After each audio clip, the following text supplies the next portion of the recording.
У вас будут проблемы. Я не стыжусь того, кто я и чем занимаюсь. Я часть этой тусовки. О нет, боже. Они знали, что отец знает, что я арестован. Я всегда любил путешествовать пешком с палатками.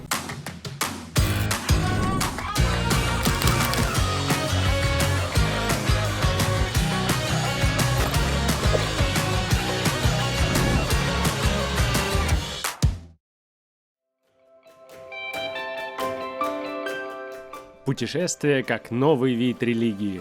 С наступлением нового века весь мир как прорвало. Мало кто сидит на месте, и каждый, отправляющийся в путь, ищет что-то свое, стремительно покрывая фотографиями каждый уголок нашей планеты. За годы путешествий по миру на желтом, каких я только пилигримов не встретил на своем пути. И каждый из них измерял эту планету по-своему. На диковинных автомобилях, велосипедах, автостопом. Путешествуют обеспеченные и с ограниченным бюджетом, с собаками и в одиночестве. У каждого своя история. Ну, во-первых, я интроверт. Вот. Грохнулся с велосипедом, разбил очки. Запасное колесо не понадобилось вообще. Но у всех авантюризм в глазах и жажда приключений. Мне самому любопытно, как устроены их путешествия изнутри. Поэтому с самыми интересными я снимаю небольшие интервью для вас. Обязательно посмотрите эту подборку у меня на канале. Уверен, их опыт будет очень интересным и мотивирующим. А сегодня я хотел бы раскрыть поподробнее такой способ путешествия, который называют бэкпекинг.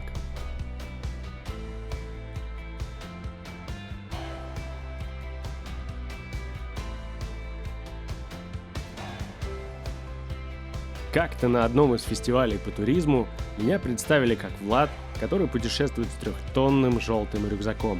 Меня очень умилило тогда такое описание моей машины, в которой и правда можно найти почти все, что угодно для длительных путешествий вдали от дома. Но как подготовиться к приключениям в далеких странах, если за спиной самый обычный, а не 3-тонный рюкзак?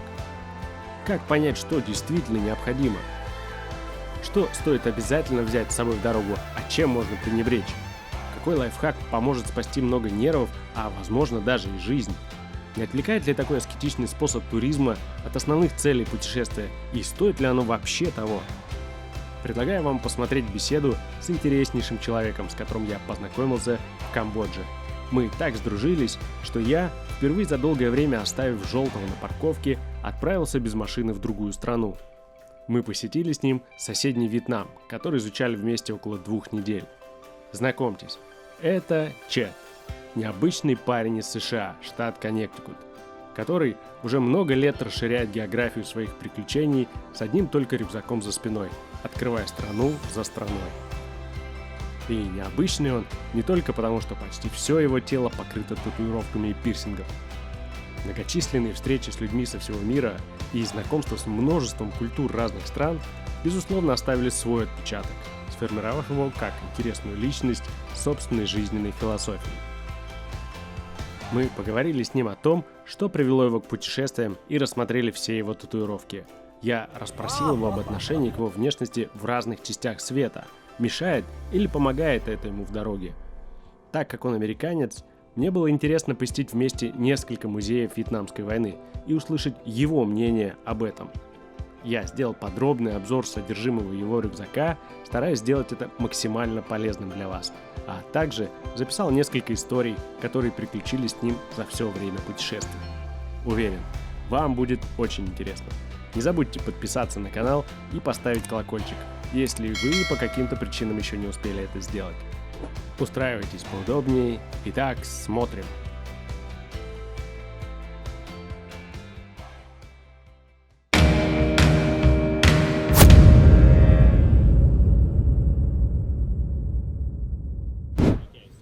Чет, расскажи, когда ты начал заниматься бэкпекингом?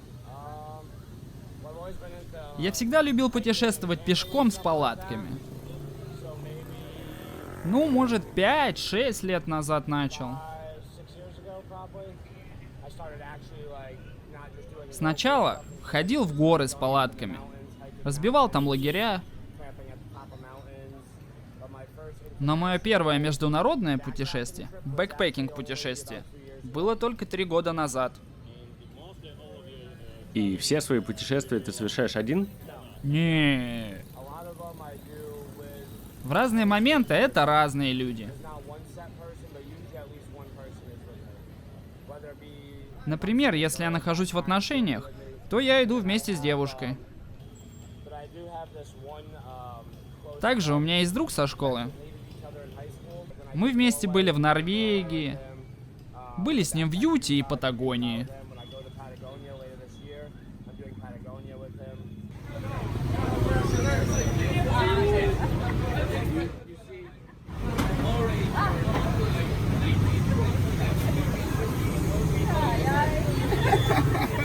А какое твое самое продолжительное путешествие на сегодняшний день? Вот это.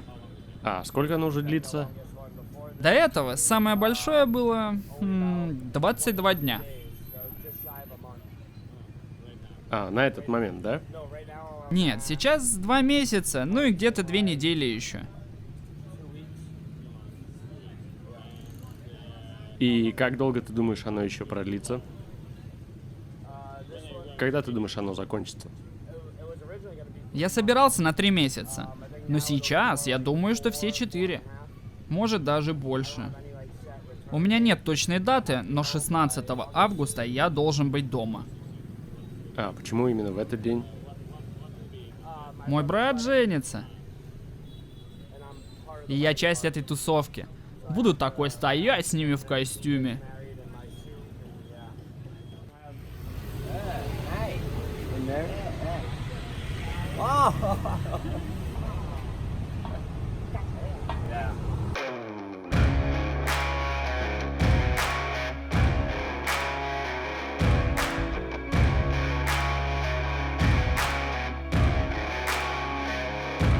Yeah, oh my Lord, watch me sway, darkness falls and we all pray, hoping for the light of day. В музее жертв Вьетнамской войны у меня с Чедом состоялся интересный диалог. Чед, скажи, как принято считать у тебя в стране? Как в школах учат? Кто выиграл Вторую мировую войну? США выиграли. США выиграли в одиночку? Ну, были, конечно, союзники, но победили США. И Первую, и Вторую мировую войну.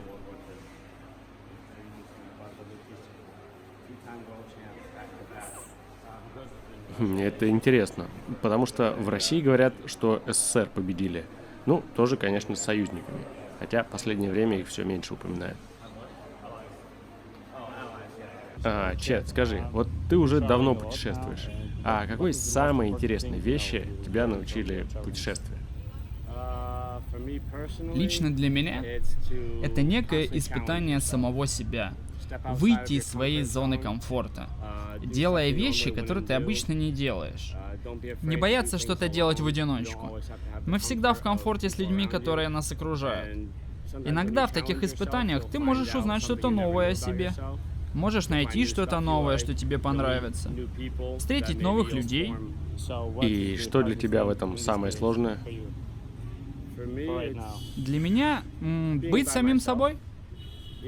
Даже когда ты каждый день встречаешь новых людей. Просыпаясь, ты видишь много новых лиц. Говоришь с ними, вы что-то планируете, но ты делаешь все в своем стиле. Не меняешь свой уклад жизни.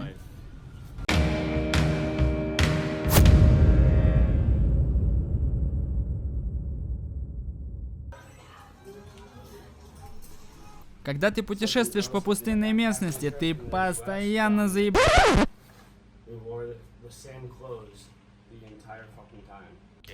Окей, Чет. Покажи мне, пожалуйста, с какими вещами ты путешествуешь. И не мог бы начать с рюкзака. Есть ли в нем что-нибудь такое особенное, может? В нем 65 литров. Он водонепроницаемый? Ну, не совсем. Но у меня есть... Вижу, специальный чехол. Обычно это лежит у меня здесь, сбоку. Если начнется дождь, легко достать. Покажи мне, пожалуйста, что вообще в нем. Во-первых, когда я собираюсь, я использую вот эту технику скручивания.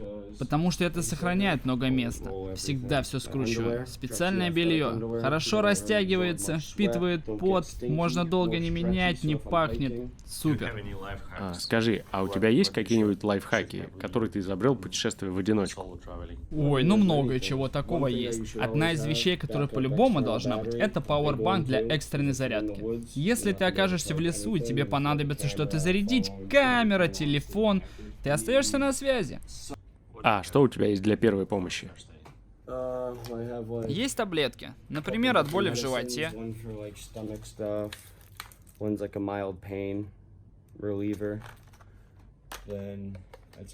Спрей от насекомых.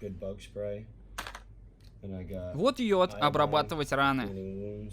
Антисептик для рук. Какие-нибудь обезболивающие? Вот это оно и есть. Забыл, что от живота, что обезболивающее. Вот, есть клей. Если нужно подклеить велосипед или обувь.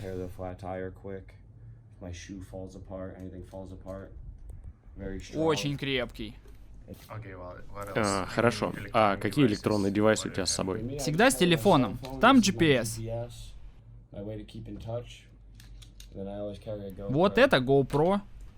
Также есть сумка, которая всегда со мной. Там другая GoPro. Это новее. Это старая. Немного аксессуаров, селфи-палка. Конечно, мой новый лайфхак. Банка арахисового масла. Можете положить туда всю свою электронику. Она водонепроницаемая. Это мой новый лайфхак, которым я недавно обзавелся. Это так по-американски иметь с собой банку арахисового масла.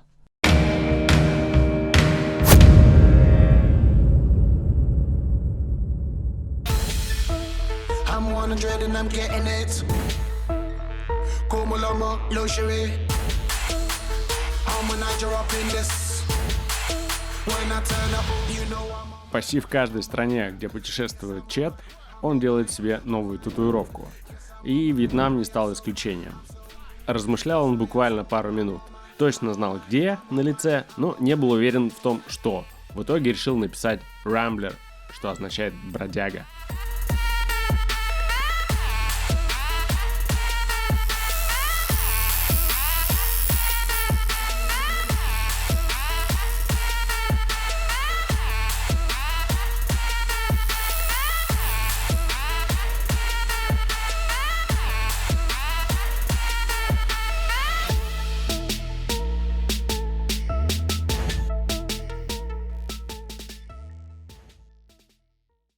Я вижу у тебя очень много татуировок. Не мог бы ты мне показать какие-нибудь самые твои любимые? Они все любимые по разным причинам. Одна из моих самых любимых — вот это. Это сделал для мамы. Ее уже нет с нами, поэтому если что-то случится с этой татуировкой, она исчезнет или обгорит, то я уже не смогу ее восстановить. Это любимая по значению, а любимая с художественной точки зрения находится сверху моей головы. Ее может быть сложно сейчас увидеть. Ага, я вижу. Это дьявол или сатана, или что это такое? Это просто демон, в стиле американской классики. Похожее есть из Индонезии. Мне очень нравится. Это индонезийская защитная маска. Это боронг, добрый дух, мужской дух. А вон там злой дух. Ранга. Женский злой дух. Они обе мне нравятся, потому что обозначают баланс добра и зла. Как они получились? Один мой местный друг из маленькой деревни в Индонезии. Он отвел меня в небольшой храм в горах. После этого мне сразу же сделали тату у местного татуировщика. Это была очень интересная ламповая атмосфера. Я очень волновался, потому что не видел до этого его работ. Машинка, которой он пользовался, была очень старая. По американским стандартам, конечно. Но работы получились очень хорошими. Ты знаешь, сколько у тебя всего сейчас татуировок? Даже не знаю. Ты никогда не пробовал почитать? Нет, так как у меня много маленьких тату. Вот такие между пальцев, на пальцах. Сложно подсчитать.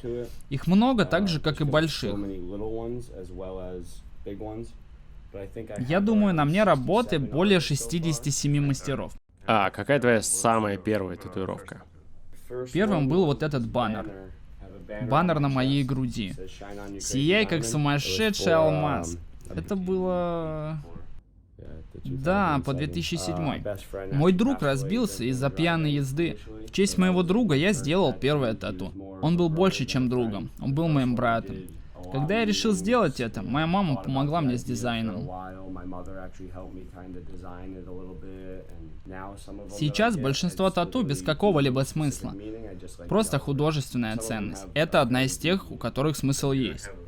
И ты не придерживаешься какого-то одного художественного стиля? Они все абсолютно разные? Да, но я предпочитаю американскую классику. Можно увидеть много классики. Типа вот этого черно-белого портрета. Люблю черно-белую традицию. Вот как это. Без других цветов. А вообще все стили уважаю. А что означает вот эта вот татуировка? Гвоздь? Да. Это такой олдскульный гвоздь от гроба. У меня есть белое сердце вот с этой стороны. Означает любовь. А это означает смерть. Также вокруг головы у меня есть надпись «Завтра может и не быть». Это маленькое напоминание, что жить нужно сейчас, потому что никто не знает, что с тобой может случиться. Слушай, я вижу, что многие из твоих татуировок, они прям пугающие. Ты так хочешь быть внушительным, или это просто так получилось? Не, просто меня всегда привлекала темная сторона жизни. Каждый день мы видим солнце, друзей. Жизнь кажется довольно счастливой. Очень легко не замечать темные стороны жизни. Делать вид, что ничего об этом мы не знаем. Лично я знаю об этом очень много. А что вот эта вот молния означает? У нее есть какое-нибудь значение? Да, это логотип группы Grateful Dead. После того, как я сделал первое тату, в продолжение я сделал это. Это его любимая группа. Это вторая часть моей памяти о нем. Сейчас я не особо доволен. Хочу ее перекрыть. Хочу набить на животе что-то поверх. А вот эта надпись «Прощай», это тоже в честь твоего друга? Да, но это для другого умершего друга. Это слова из песни. В песне поется «Прощай, дорогой друг». Когда я ее услышал в первый раз, решил набить. Это в его честь. О, я вижу, у тебя Бэнкси тут есть. Да, Бэнкси, Киттеринг. Это еще в честь другого умершего друга. Когда он умер, я сделал маску анонимуса в его честь. Сзади у меня есть слова о жизни, которые помаленьку перекрываются. Еще есть череп кошки, мое любимое животное. Там есть и кристалл для моей мамы. Это кристалл, который соотносится с годом ее рождения. С этой стороны у меня есть восточный каннабис. Немножко травки на спине. О, у тебя тут есть кошка, она ест арбуз? Да, это чисто по приколу. Мне очень нравится вот эта татуха.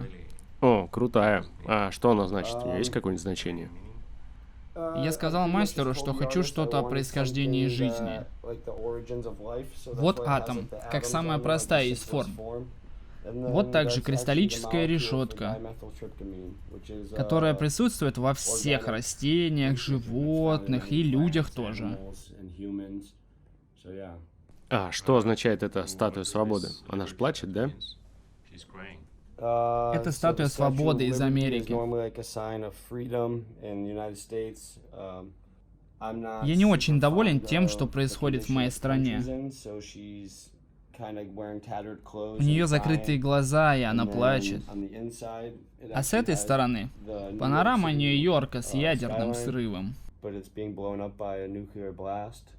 Вот противогаз, в котором отражается взрыв. И над всем этим орел с головой стервятника. А есть ли у тебя татуировки, от которых бы ты хотел избавиться? Вот это. Но я хочу не избавиться, а доделать. Можно заметить, что тени недостаточно гладко прокрашены. Много на моей руке можно улучшить. Вот на ноге. Это я перекрыл старое тату. Вот тут перекрыл, и вот тут еще. Ну, много таких. Вот эту хочу перекрыть. А есть ли еще какие-нибудь татуировки, от которых бы ты хотел избавиться из-за их значения? Да, одни из таких это религиозные тату. Мертвый Папа Римский и мертвый священник. Их бы я убрал. Когда я был моложе, я был очень радикален в этом. Потом понял, для многих людей это важно. Да, важно уважать других. Да, но я не люблю, когда люди навязывают мне религию. Я понял, что делаю то же самое, только в другую сторону.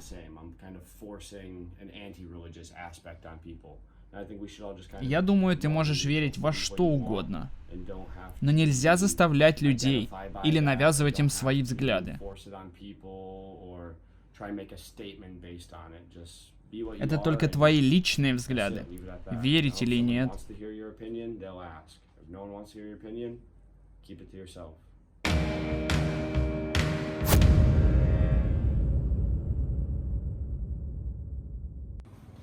Они не давали мне ни позвонить, ни поесть, ничего. Они знали, что отец знает, что я арестован, и что мне уже 18 лет. Он и не собирался мне помогать. Он говорил, ты уже взрослый. Сам заварил, сам и расхлебывай. Мама пыталась мне помочь, но отец нет. Когда копы закрыли меня в камеру, там было очень холодно. Я обхватил себя руками, так и уснул.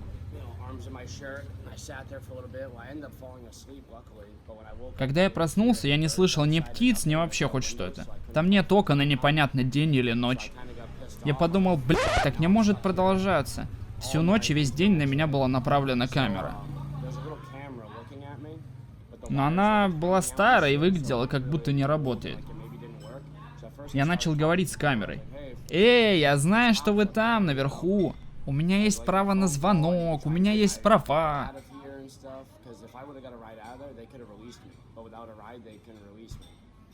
Я ничего не ел весь день. Но никто не пришел. Меня это выбесило, я начал кричать в камеру. «У вас будут проблемы. Соблюдайте мои права, мы живем в Америке». Ничего, блядь. Я залез на решетку и начал ее трясти. Тогда копы спустились и надрали мне задницу. Я говорил им, мне нужен мой звонок, моя еда, это мои права, мои гарантии. Они такие, да-да. Закрыли дверь и ушли наверх. Прошло пару часов и ничего. И они говорили мне, почему ты себя так ведешь? Если нужно что-то, говори в камеру. А я такой, ага, я уже 4 часа пытаюсь. Вы игнорили меня, пока я не начал трясти решетку и бить стену. Тогда вы пришли. И ты был один там, да? Да, я был в подвале, а копы сверху. С этого момента я был умнее. Я подумал, как бы мне вести себя так, чтобы они не воспринимали меня как животное и уже выпустили. У меня был план. Сымитировать диабетический приступ. И они должны были отнестись ко мне более лояльно. Испугавшись, что я могу впасть в кому там. Поэтому я свесил свои руки с решетки и начал делать вид, что мне плохо. Смотрел в камеру с широкой улыбкой. Говорю, ребят, забыл вам сказать, я диабетик. Я сегодня ничего не ел, и у вас могут быть проблемы с этим. И тут я слышу, как все копы бегут вниз. Все, кто был сверху. Примерно 6. И у них в руках пакеты с едой, которые у них все-таки были. Просто они вели себя как Также они знали, что мой отец знает, что я в тюрьме. И у меня не было ни телефона, ни чьих-то номеров. Получается, что единственный, кто знает об этом, моя семья. Копы говорят: твоя семья тебя не спасет, пацан. Тебе все равно некому звонить. Я думаю, окей. Как только они спустились вниз, открыли решетку и говорят: позвони своей маме, пусть она принесет твой инсулин, вот тебе яблоки. Перевели меня в другую камеру. Я сижу там, ем яблоко, звоню маме. Как только услышал алло, говорю копам: кстати, я не диабетик, но очень признателен. Сказал маме, что у меня ни телефона, ни денег для залога, ничего нету. Она сказала своему брату об этом. Это мой сумасшедший дядя. В моем городе отделение полиции появилось 2 года назад. До этого была только полиция штата.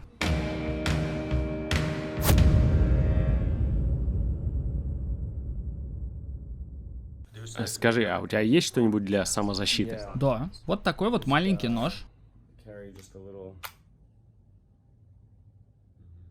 А у тебя никаких проблем на границе из-за него не было? Вообще никаких проблем. Потому что он маленький. И согласно закону, нож должен быть не длиннее, чем ширина ладони. Рука — это просто для сравнения, потому что у всех руки разные. Есть парни с большими руками, и что им теперь большие ножи таскать? Это просто общее правило по холодному оружию. Из электроники со мной водонепроницаемая колонка. Также у меня есть с собой умные часы, где я слежу за своей активностью. Ну и на случай, если я не смогу их зарядить, а мне не хотелось бы остаться без часов, у меня есть вот такие, просто часы. Слушай, а как ты считаешь, какое самое полезное приложение для путешественников? Google карты. Google карты. Да. А что если ты оффлайн? Вы можете скачать карты. Если я иду в определенную зону, я сначала качаю карту. И переводчик еще. Потому что нужно общаться с местными же. При путешествии из страны в страну хорошо бы знать текущий курс за доллар, чтобы тебя не надурили. Хорошо с собой иметь пару сандалий, в которые ты можешь переобуться и не замочить кроссовки. Это хорошая штука, с опытом понял. Также налобный фонарик. Я так полагаю, если ты путешествуешь по лесам, то у тебя что-то должно быть для готовки. Да, сейчас у меня нет, но обычно я с собой вожу газовую плиту. Компании Jack Boyle. Я могу приготовить примерно на 4 человека. И все это помещается у тебя в рюкзаке? Помещается все, и места даже больше, чем мне нужно сейчас. А где ты спишь, когда останавливаешься на природе? Сплю? Да, совсем забыл показать. Палатка или что-нибудь? 2 быстросохнущих полотенца для кемперов. Это маленькое? У меня их 2 таких. Я их меняю. Мой спальный мешок выдерживает температуру 55 градусов по Фаренгейту. Это такой легкий спальник. Ну, для теплой погоды, в общем-то. Да. А вот мой гамак. А, так ты спишь в гамаке? Да. Довольно удобно спать не на земле. Иногда земля холодная, и ты можешь отморозить себе почку и спину. Проснешься не в состоянии. Когда ты спишь сверху, ничего не потеряешь, потому что все вокруг тебя.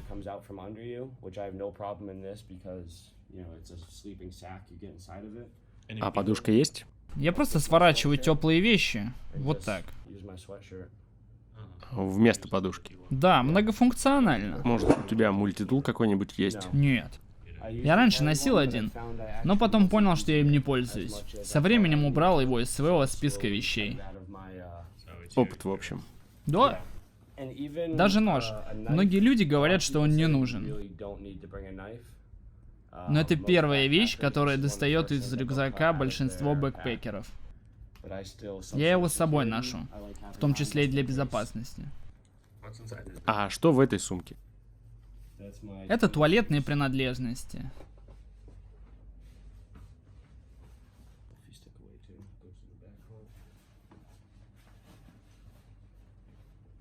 А туалетную бумагу носишь с собой? Нет, У меня есть салфетки. Использую их. Или влажные салфетки. Я так посмотрю, в общем, не очень много вещей нужно, чтобы начать путешествовать. Как бэкпекер. И в целом это не выглядит так, что для этого нужно прям много денег. Ну, потому что меня много людей спрашивают, как начать путешествовать. И боятся, что у них недостаточно денег для начала путешествия. Чтобы подготовиться, купить что-то необходимое, и не знают, как почитать свой бюджет. Может, ты скажешь пару слов про бюджет твоей подготовки?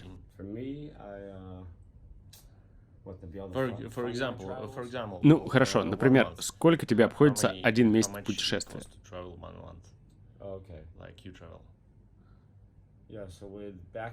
Когда ты путешествуешь с рюкзаком, самая дорогая вещь — это собраться. Вам нужен хороший рюкзак. Я думаю, это самая дорогая вещь. Сколько тебе обходится один месяц путешествия?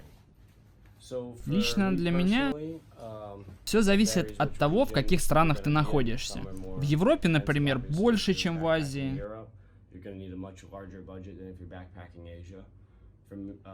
В этом путешествии примерно $1000 в месяц. В Европе, например, больше, чем в Азии.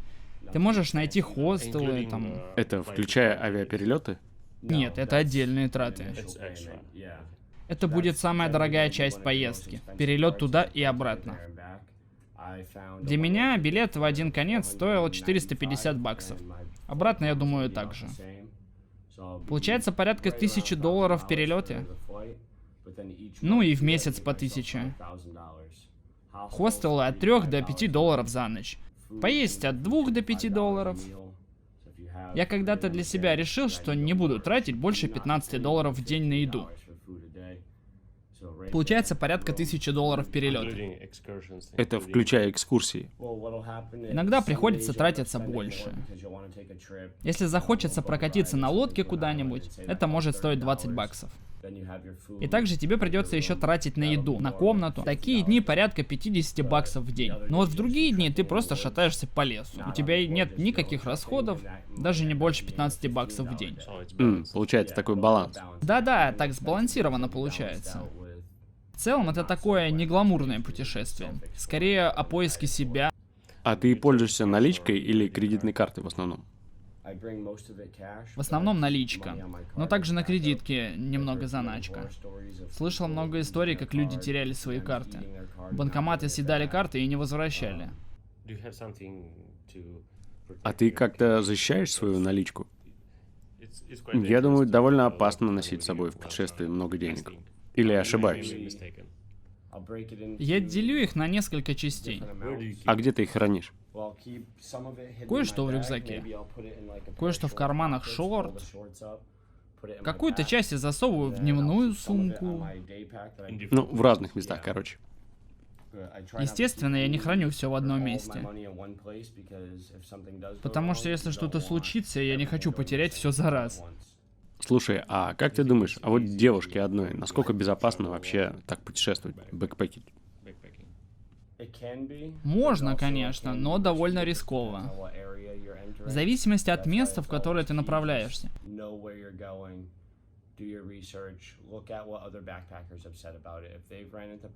Если говорят о проблемах с местными, лучше прислушаться к таким советам. Держаться оттуда подальше, или где более людно. Я слышал страшные истории людей, которые удалялись в безлюдные места с палаткой, и местные с ними не очень хорошо обходились.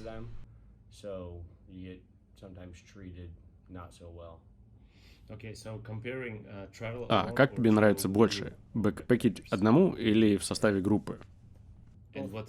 И в чем основная разница для тебя? Мне нравится и так, и так. Я довольно социальный человек.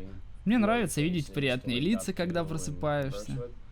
Но когда путешествуешь в одиночку, люди больше общаются, зовут тебя к себе в компании. Когда я путешествую один, я встречаю больше других путешественников. Но бывает и такое, что ты ночуешь один и хочешь с кем-то поговорить, а никого кроме тебя нет рядом. Есть свои плюсы и минусы.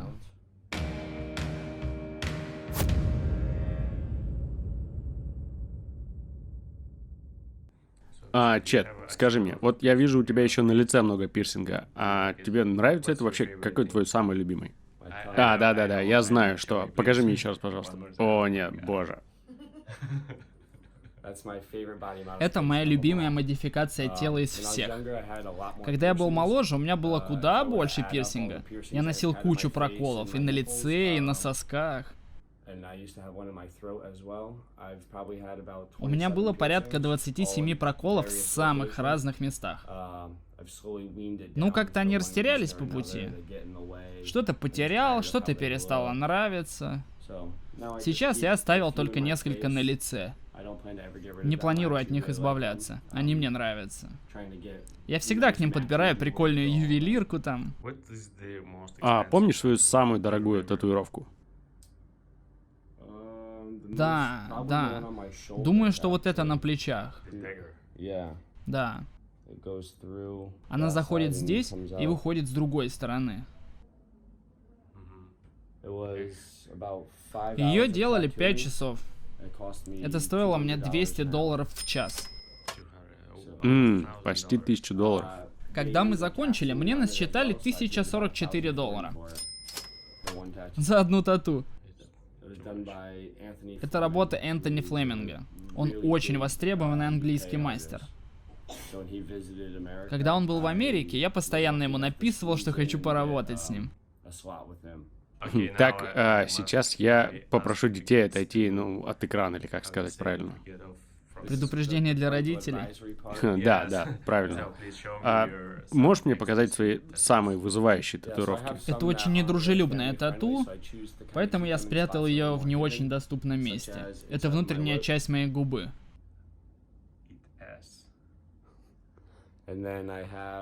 Также есть кое-что сзади.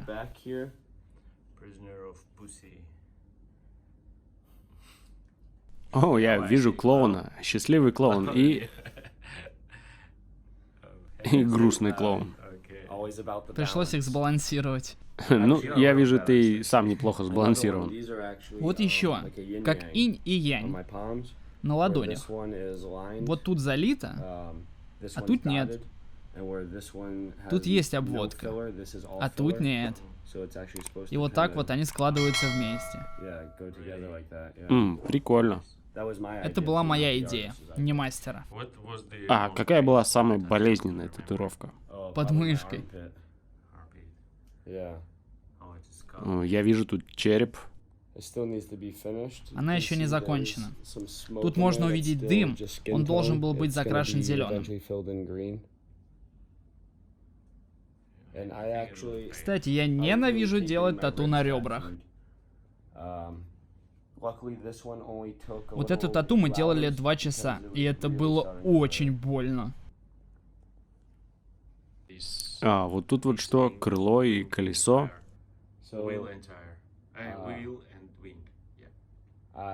Я вожу мотоцикл.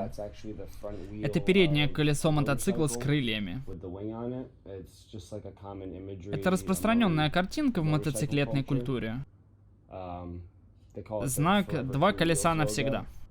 Вот с этой стороны байкер в шлеме. Череп. Символы мотоциклетной культуры с обеих сторон моей шеи. Череп очень круто сделан. Это делал парень из Китая. Сейчас он работает в Канаде. Мне нравится такое смешивание, когда мастера перемещаются по миру. И когда они приезжают в Канаду или Америку, я коллекционирую их работы. Было страшно делать первую татуировку на лице? Да, это был большой шаг. Я думаю, первая на лице была это. День рождения мамы. Я очень хотел сделать это тату и совершенно не жалею об этом. Я очень переживал, потому что она на лице и будут видеть все. Не знал, как семья отреагирует. Но так как это в честь моей мамы, все нормально это восприняли. Первое на голове, не на лице, было сердце сзади. Плачущее сердце. Да. Я не переживал ее там делать, потому что волосы отрастают и перекрывают ее. Такое потайное место. А вот сегодняшняя твоя тату, Рамблер, она что означает? Это значит путешествовать для удовольствия. Я не бродяга, потому что у меня есть дом. Но очень люблю путешествовать.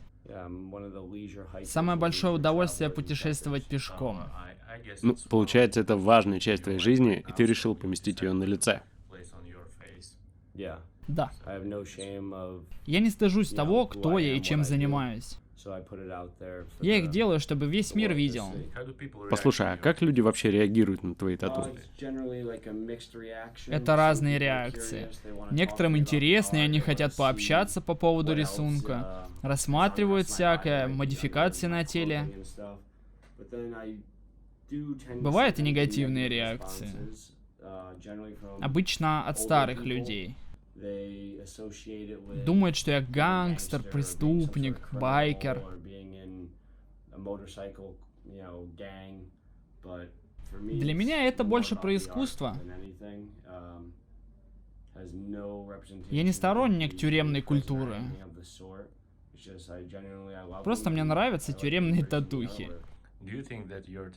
А, как ты думаешь, вот твои татуировки, они помогают коммуницировать с людьми? Или... Мешают? Точно помогают. Я не очень люблю старшее поколение в путешествиях. Особенно в маленьких деревнях. Они не очень приятно на меня смотрят.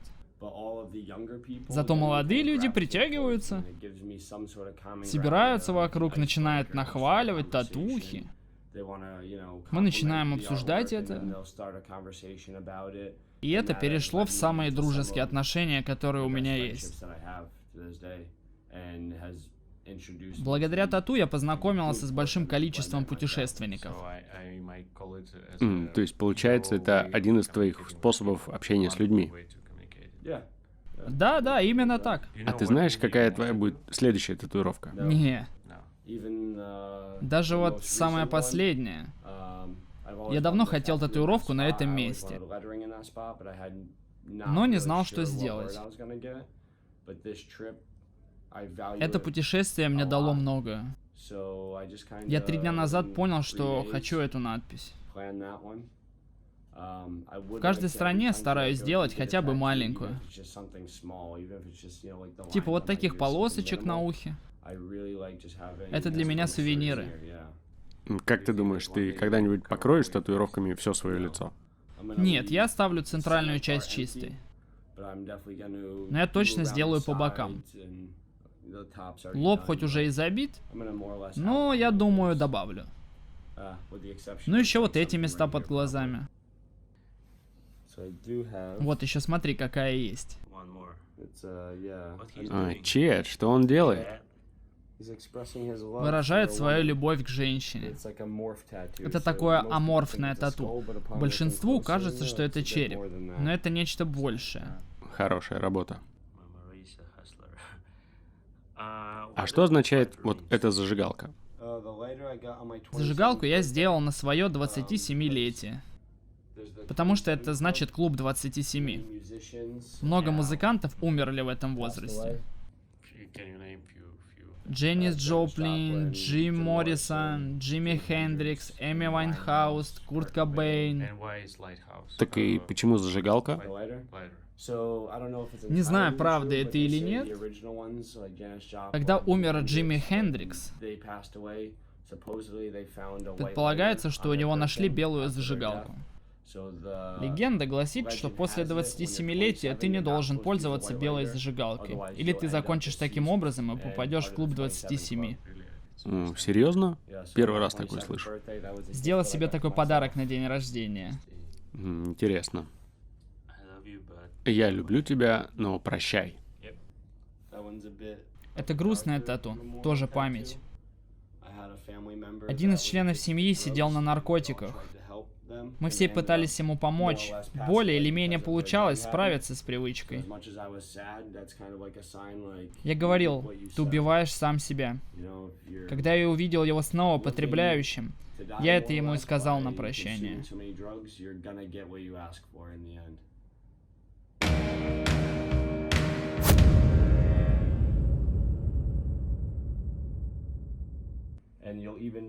Ты учишься экономить место и максимально полезно его использовать.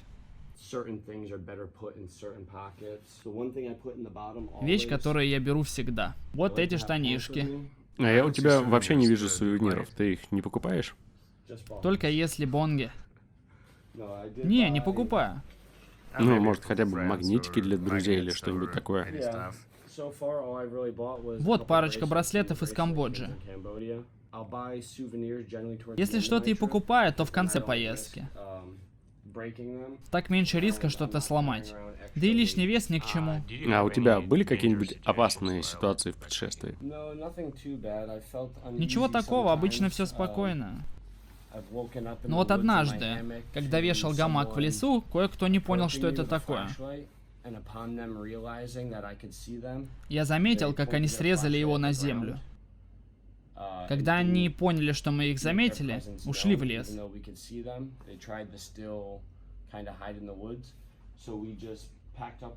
Мы забрали вещи и ушли. Я не знал ни кто это был, ни что они хотели, ни их намерения, ничего. Это заставило меня попотеть. Когда я попадаю в новые места, особенно в города, я стараюсь быть очень бдительным, потому что когда ты в новом месте и пытаешься осмотреть это место, люди понимают, что ты не отсюда. Они знают, что у путешественника всегда есть деньги. Не то чтобы я не доверял людям, просто смотрю в оба, чтобы никакая ситуация не застала врасплох.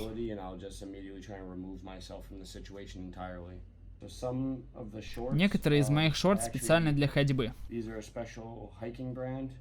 У них защита от грязи. Их можно стирать раз-два раза в неделю. Я в них сплю. И спортивные шорты. Если тебе нужно много ходить, они удобны. Двигаться, заползать и всякое такое. Лайфхак, который я понял для себя. Карманы на замке. Я могу держать карманы закрытыми. И ничего не украдут во время прогулки по городу. Или не выпадет, когда идешь через лес. Хорошо, Чет. Ну вот ты много путешествуешь и видел уже много бэкпекеров. Как ты думаешь, кто эти люди? И как бы ты их описал? Что в них может быть общего? В основном этим занимаются молодые, свободные духом люди, которые жаждут увидеть мир, жаждут узнать другие культуры, попробовать другую еду, увидеть другие земли. В этом много молодых людей. Всегда, когда я разговариваю об этом со взрослыми, у них нет желания этим заниматься. Они хотят езды, комфорта, не хотят напрягаться. Многие люди хотят этого, но не делают, потому что боятся выйти из своей зоны комфорта. У них есть их работа, дом, такой мини-мирок. Им более или менее нормально. Им так комфортно. Надо обладать фантазией, чтобы заниматься подобным. Если ты хочешь что-то такое, просто делай. Вместо того, чтобы говорить об этом, думать или мечтать. Часто люди говорят: «Ой, у меня нет денег». Я думаю, если ты действительно чего-то хочешь, ты найдешь способ, как это сделать. Такие вещи проверяют тебя физически и духовно. А как ты сам думаешь, ты изменился с начала твоего путешествия? Да, я думаю, что путешествия очень сильно открыли мне глаза на мир. Я обожаю общаться с местными, особенно с молодыми местными, от детей до 20-летних. Они, как правило, дружелюбные. Они не боятся общаться с тобой, а ты с ними. Ты узнаешь что-то о их жизни, а не о твоей. Еще один совет — всегда держать при себе дождевик. Так он выглядит в собранном состоянии. А вот его полный размер. Патагония. Одна из моих любимых фирм.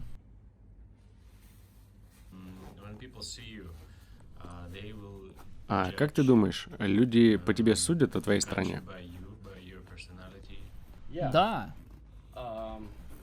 Ну, знаешь, о нас, о Америке, может быть плохое представление в мире.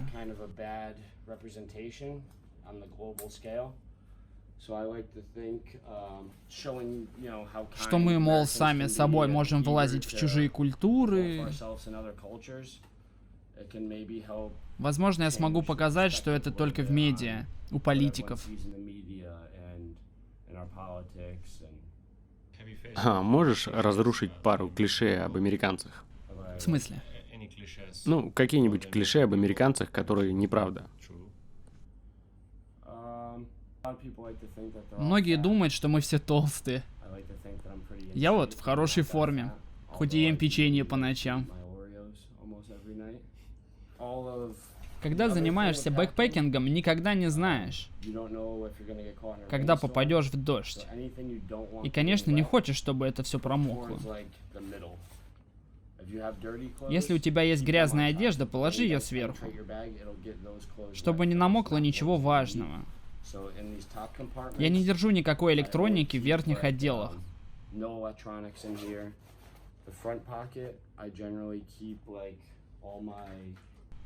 Только свои вещи, у которых есть влагозащита, и им ничего не будет.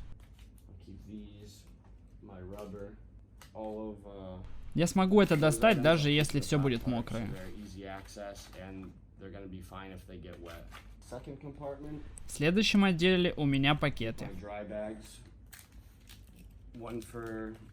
Один для моей зарядки. Он тютелька в тютельку. Один для телефона и другой для электроники. Совет бэкпэкерам. Гораздо удобнее, когда твои гаджеты водонепроницаемые. Камеры, колонки, телефоны и так далее. А так придется тратить дополнительные деньги на их защиту. Вот отдел. Если нужно идти много дней. Сюда помещается баклага воды. Вот тут есть трубка через лямку, которая соединена с водой. И я могу удобно пить. В этом путешествии я этого не брал. Но если я хожу по пустынной местности, то я всегда запасаюсь водой. Также очки. Всегда беру запасные в путешествии. Всегда уверен, если потеряю одни, то в рюкзаке должны быть другие. Вот тут их и держу. Вот что точно не должно намокнуть, это моя зарядка. Всегда очень хорошо ее защищаю. Пришлось потратить деньги на очень хорошую. Хватает на 8 полных циклов зарядки. Если она промокнет, будут проблемы. Если бы была такая с влагозащитой, я бы взял. Это первая вещь, которая не должна промокнуть. GoPro ношу под рукой. В моей дневной сумке. Которая тоже Патагония. Она сама по себе довольно компактная. Даже если не пользоваться, много места не занимает. Удобно держать всякую мелочевку. Тут есть... текст. Ну, это мы заблюрим. Бумага для сигарет, моя маска. Скажи честно, пугать людей или детей? Для грязных городов. Или когда едешь на байке по грязным дорогам. Помогает, чтобы не дышать всякой пылью. Может продлить твою жизнь на пару лет, кто знает. Все повседневные вещи я держу снаружи. Чет, я что-то не вижу презервативов в твоем рюкзаке. Ты что, девственник? Конечно. Пакетами пользуюсь. Упаковка от Орео. Действительно, очень удобно. Я совершенно не чувствую вес. Мог бы так очень много миль пройти.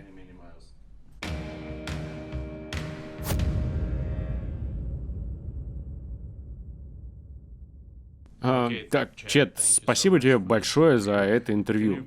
Мог бы ты сказать пару слов моим подписчикам? Ну, может, чтобы подбодрить их или вдохновить как-то на путешествие, если они боятся. Сходи прогуляйся. Это было коротко. Спасибо.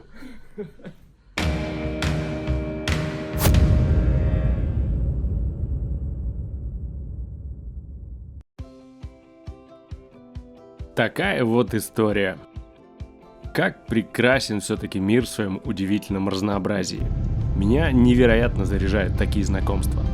Признаюсь честно, такие ребята, как Чет, меня всегда немного пугали, рисуя в голове определенные образы. Но Чет покорил меня своим необычным сочетанием. Яркая и опасная внешность снаружи и тонкий, любопытный к жизни человек внутри.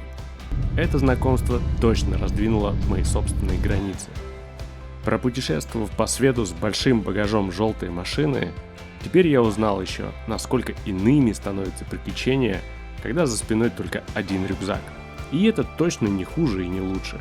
Это просто еще один способ изучить нашу прекрасную планету. Друзья, если вам понравился этот выпуск, пожалуйста, не скупитесь на комментарий. Мне очень важна обратная связь. Это помогает развиваться каналу и продвигать ролики. Возможно, во время просмотра у вас появились какие-то вопросы к Чеду. Напишите их, и я обязательно приглашу его в комментарии. Или вдруг у вас есть идея интервью с интересными персонажами на тему путешествий. Я бы с удовольствием поработал и над такой задачкой. Уверен, вместе мы сможем написать много новых страниц книги добрых встреч. А пока не забудьте про лайк на удачу. Хорошего вам дня!